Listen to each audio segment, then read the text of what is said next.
नमस्कार बंधुरा मिता रान्नाघरे आरेकटी रेसिपि निये चले एसेछि तेलेर पिठे किभाबे बानाबो पुरो भिडियोटा देखबेन प्लिज आमार अनुरोध रइल।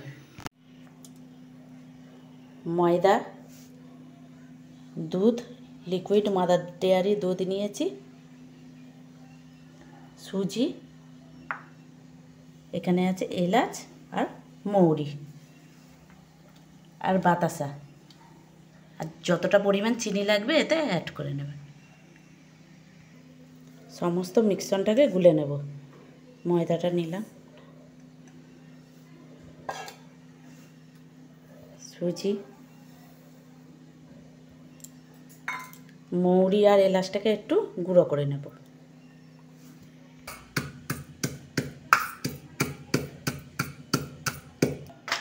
বাতাসাটাকে একটু হালকা করে গুঁড়ো করে নেব। পরিমাণ মতো লবণ, বাতাসাটা দিয়ে দেব, মৌরি দিয়ে দেব আর এলাচ গুঁড়ো। মিশ্রণটাকে একটু খুব ভালো করে মিশিয়ে নেব।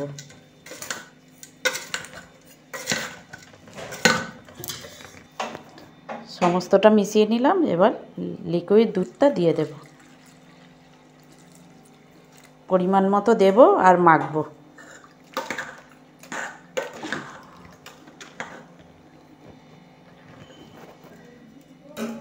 আবার একটু দুধ অ্যাড করব।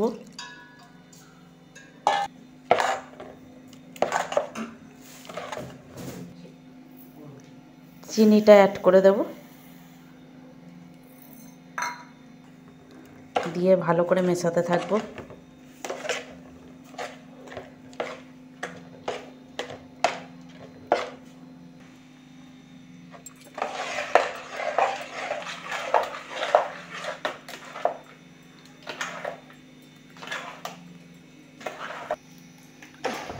ঠিক ব্যাটারটা এরকম হবে, কারণ রেখে দিলে এটা মোটা হয়ে যাবে, আরও সুজি আছে বসে যাবে।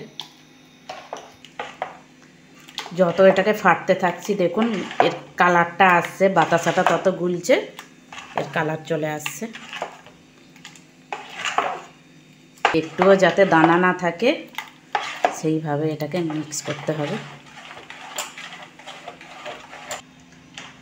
সবার শেষে একটু খাবার সোডা অ্যাড করব।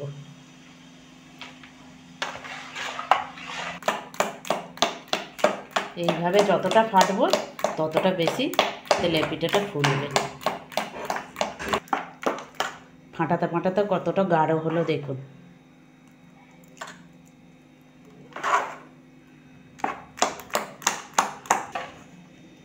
এটা রেডি হয়ে গেছে। এটাকে একটু আধ ঘন্টা রেস্টে রেখে দেবো, তারপর আমি তৈরি করব। আধ ঘন্টা পর চলে এসেছি, দেখুন ব্যাটারটা কতটা ঘন হয়ে গেছে।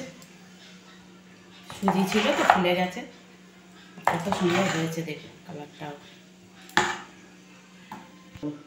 কড়াইটা চাপিয়ে গ্যাসটা অন করে দেবো। কড়াইটা গরম হয়ে গেছে, কড়াইতে দিয়ে দেবো সাদা তেল। কড়াইতে তেলটা গরম হয়ে গেছে, একে একে এইভাবে নিয়ে ছেড়ে দেবো।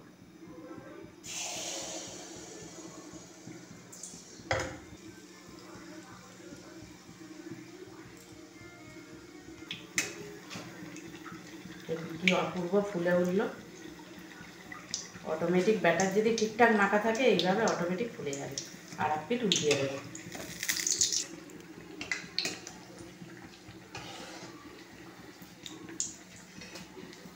দেখুন দু পিঠটাই কি সুন্দর লালচে হয়ে গেছে।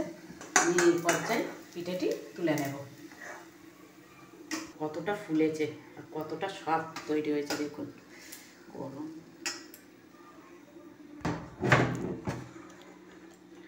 পরেরগুলিও সেম এই প্রসেসেই ভেজে নেব।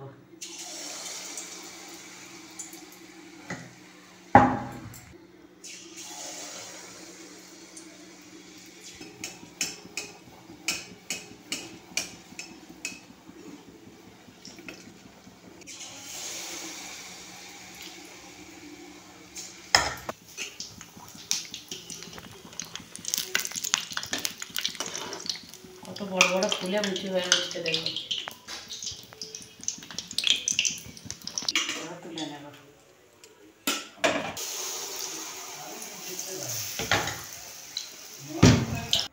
সবগুলি তেলে পিঠে আমার ভাজা হয়ে গেল। প্লিজ চ্যানেলটি সাবস্ক্রাইব করতে ভুলবেন না, পাশে রাখা বেল আইকনটি প্রেস করবেন যাতে সবার আগে আপনার নোটিফিকেশনটা পৌঁছে যায়। পরের ভিডিও নিয়ে দেখা হচ্ছে।